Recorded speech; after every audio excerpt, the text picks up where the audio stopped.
Et en y réfléchissant bien, est-ce qu'on serait pas sur une des plus grandes stories de l'histoire du football? Une story venue après un match complètement raté de la part du Français. Ce jour-là, on avait tout vu. Des Poirier, ses collègues qui lui mettaient des mbata sur le crâne. Il était tellement décevant que ses collègues ne le calculaient même plus dans le tunnel. Il était au plus bas et il avait fini son texte par dire que c'est le meilleur moment pour changer la situation et montrer qui je suis. Suite à ça, il a commencé à monter crescendo jusqu'à confirmer ses dires contre Manchester City et son magnifique triplé et poster une nouvelle story en disant « Ma phase d'adaptation est finie, il est temps que je décide du cours des matchs ». Malgré la très mauvaise fin de saison du Real Madrid avec un gros flop de Carlo Ancelotti, Kylian est quand même passé de ça jusqu'à finir soulier d'or. Ça l'a même considéré comme un potentiel candidat au Ballon d'Or. Et comme depuis 8 ans, il finit encore dans le top 10 au Ballon d'Or. C'est finalement son ami Ousmane qui remporte ce Ballon d'Or France Football. Kylian a donc 26 ans, 0 Ligue des Champions, 0 Ballon d'Or, mais il n'a qu'un seul rêve, suivre les traces de son idole CR7. Et sur le début de saison, c'est clairement le numéro 1, MVP sur MVP. Kylian n'a qu'une idée en tête, objectif Ballon d'Or 2026. D'autant plus qu'on est sur une année de Coupe du Monde, sûrement la dernière de Cristiano Ronaldo. Et malgré tout ce qu'on peut dire avec sa concurrence, Kylian sait ce qu'il lui restera à faire cette saison pour faire de ses rêves une réalité avec pourquoi pas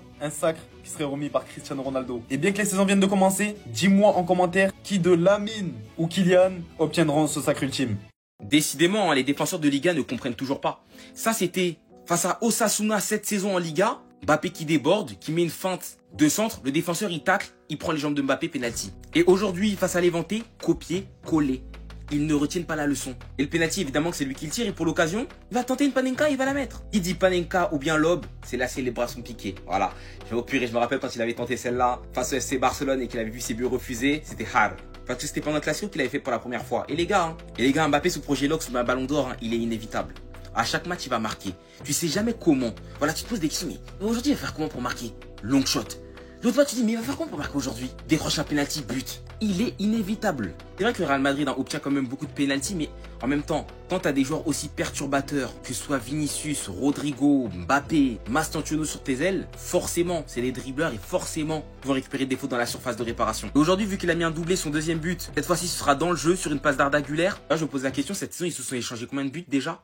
Là, peut-être on est déjà sur 4 buts, hein. Ça m'étonnerait même pas. Parce que quand Güler marque, c'est Mbappé qui lui fait la passe. Et quand Mbappé marque dans le jeu, la plupart du temps, c'est aussi Güler qui lui fait la passe. Et aujourd'hui, ce sera sur un super extérieur du pied en profondeur qui va permettre à Mbappé de se retrouver face à Mathieu Ryan. Et il aura juste à l'éliminer et marquer son but. Le haut nouveau Ozil CR7, toute proportion gardée évidemment. Désormais, il a 7 buts inscrits en 6 matchs de Liga. Roi to the Ballon d'Or. Voilà. Match s'est posé, c'est dit.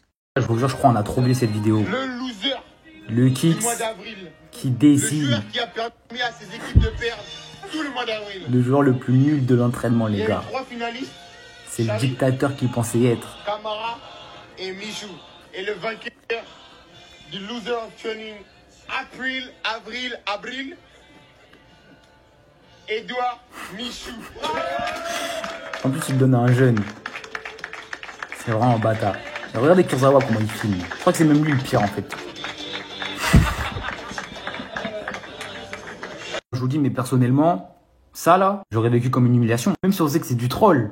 Les gars, Michou c'était un petit jeune, il était avec le groupe pro, il kiffait, il jouait avec des joueurs de fou, il jouait avec le kick. Tout ça pour que le kick, justement, en personne, il l'affiche. Avec Kurzawa, c'est Kurzawa le pire. Regardez comment il file. Les gars, c'est la dictature. Michou, il est obligé de sourire. Il se fait humilier devant tout le monde. Loser of the training. Le joueur le plus nul de l'entraînement qui a fait perdre le plus son équipe. Non, les gars, je vous dis, j'aurais mal pris, moi. Ça m'aurait blessé. Est-ce que le trio Vini, Mbappé et Mastantuono serait le trio titulaire de cette année pour le Real Madrid? Bon les gars, n'hésitez pas à vous abonner. On est bientôt 80 000. Continuez à donner la force. Je pense que c'est acté. Déjà, gros match face à l'Atlético ce week-end. Les trois vont être titulaires. Pour moi, Brahim Diaz a perdu son duel. Il a perdu son duel face à Mastantuono. Certes, sur les performances que les deux faisaient, ça se valait un peu, mais Mastantuono a montré plus de choses sur le terrain lorsqu'il était titulaire que Brahim Diaz. Donc je pense que cette année, ça sera le trio qu'on verra le plus souvent sur le terrain. Pas oublier que Xabi Alonso cherche à faire plusieurs équipes. Donc il y aura des turnovers, les joueurs auront des minutes de jeu. On doit se baser cette année sur les matchs du Real Madrid. Et je pense que l'attaque sera Vinicius, Mbappé et Mastantuono. Tant si on vient à ce trio-là, moi j'espère juste une chose. La qualité incroyable de Vinicius, il est à son meilleur niveau. Pareil pour Mbappé. Mastantuono a encore approuvé, mais on a vu de très belles choses. Juste une chose, c'est que chacun ne va pas jouer dans son coin. Il va y avoir plus de permutations, beaucoup de dézonage, parce qu'on est dans une ère où coller la ligne et jouer ton 1 contre 1, même jouer un 1 contre 1, ça n'existe plus. Devenu trop prévisible. Défenses sont préparées à ça. Prendre l'exemple de Barcola et Doué au PSG, il y a beaucoup trop de mouvements. Pourtant, ce sont des ailiers, mais il y a beaucoup trop de mouvements. Barcola rentre beaucoup dans l'axe. Doué, la même chose. Par l'exemple peut-être du meilleur ailier gauche l'année dernière, qui ne colle pas toujours sa ligne, qui dézone beaucoup. pour qu'un tel trio brille, il va falloir beaucoup de mouvements, beaucoup de dézonage, des automatismes. Et je pense que s'ils arrivent à ajouter ça à leur jeu, ça va être dévastateur. Si Xabi Alonso arrive à apporter ça à ce trio, ça va être dévastateur. Dites-moi ce que vous en pensez dans les commentaires. C'est le duo madrilène, on donne la voix. Venez suivre. Gars, faut le reconnaître. Il est trop fort. Il est beaucoup trop fort. C'est une dinguerie cette année. Personne ne peut l'arrêter. Regardez cette année. Doublé face à l'Levante là aujourd'hui. Un but face à l'Espagnol Barcelone. Doublé face à Marseille. Un but, une passe D face à la Real Sociedad. Un but, une passe décisive face à l'Irlande avec l'équipe de France. Face à l'Ukraine, il a réussi à marquer un but. Doublé face au Real Oviedo. Un but face à Osasuna. Ça lui fait 13 goals à 6 durant ses 9 derniers matchs. C'est une dinguerie. C'est une dinguerie. On se rend pas compte qu'il va tout tuer. C'est une dinguerie parce que Mbappé, il a juste pas marqué sur un seul match et c'est face à Majorque. C'est une dinguerie internationale. C'est un fou. C'est un malade. Les gars, je vous dis, cette année, en Liga, ce sera minimum du 40 buts. Peut-être que ce sera une saison historique de la part de Kylian Mbappé. Peut-être qu'il va battre des records de potentiellement les GOAT de ce sport-là. On ne sait jamais. La relation qu'il a avec Arda Güler, ça va super vite. Comment il arrive à trouver les pénaltys au bon moment, bah ça fera la différence. C'est actuellement, on va pas se mentir, sur le terrain, ce qui prouve là depuis le début de la saison, c'est le meilleur joueur du Real Madrid. Et sinon, vrai, c'est à toi? Moi, en tout cas, bien, alhamdoulilah. CR7 prend la Coupe du Monde 2026, est-ce qu'en même temps il prend le Ballon d'Or à 41 ans? Mais bien sûr que oui, Messi il a gagné la Coupe du Monde 2022 en marquant 5 pénaltys, il a pris le Ballon d'Or. J'irai même plus loin, si Ronaldo prend la Coupe du Monde, il clôt le débat avec Messi. Je vous dis ça en toute objectivité, même si je suis un pro CR7, parce que s'il prend la Coupe du Monde 2026, il y a de fortes chances qu'il mette son 1000e but pendant la compétition. Chose qu'aucun footballeur n'a jamais réalisé, même pas Messi. Je rajoute à ça le fait que CR7 est au-dessus de Messi en Ligue des Champions à tous les domaines. Nombre de Ligue des Champions, but en Ligue des Champions, passe D en Ligue des Champions, coup franc en Ligue des Champions, penalty en Ligue des Champions, c'est simple. Tu penses à un record, c'est CR7 qui l'a. La carrière en club, je suis désolé, mais il n'y a pas de débat non plus. La photo, elle parle pour moi carrément. CR7 est parti dans plusieurs championnats et a gagné partout où il est allé. Le mec, il a pris 3 premières ligues d'affilée dans le championnat le plus dur du monde. Il a pris des Serie A quand il est allé en Italie à plus de 35 ans. Le mec, il a marqué plus de 100 buts en 100 matchs. Il a gagné 5 ballons d'or. Oui, c'est moins que Messi, sauf qu'il en a gagné un avec United et plusieurs avec le Real Madrid. Donc ça montre que le mec, il a réussi à être le meilleur joueur du monde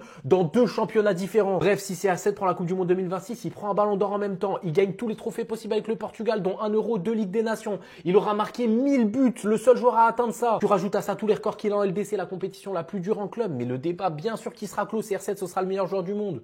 Et même ça, tu sais, par rapport à Kylian, j'avais mis un tweet en disant ouais, le ballon d'or d'Ousmane et la victoire en LDC du PSG, c'était la meilleure chose qui pouvait arriver à Mbappé.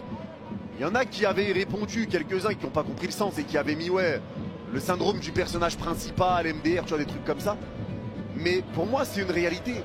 C'est pas une question de... C'est pas une question malsaine. Pour moi, c'est un truc en mode où... Ça y est, moi je pense que le fait que Paris ait pris les LDC, Ousmane ait pris le Ballon d'Or, ça y est, pour moi, ça a débloqué un truc en lui. Ça a débloqué un truc, ça le motive, ça lui fait une motivation supplémentaire. Maintenant, ça c'est derrière lui. Ça y est, Paris a pris la LDC, c'est fini, plus d'histoire. Ousmane a pris le Ballon d'Or, fini, plus d'histoire. Donc maintenant, en fait, c'est comme si, là, il était vraiment plongé dans sa saison. Et maintenant, vraiment en mode, ça y est, maintenant, moi, je le veux aussi, ça y est, vas-y, on arrête les conneries, on arrête de me rattacher à Paris, truc. Je sais pas si vous voyez le sens dans lequel je veux le dire, mais c'est pas dans un sens négatif.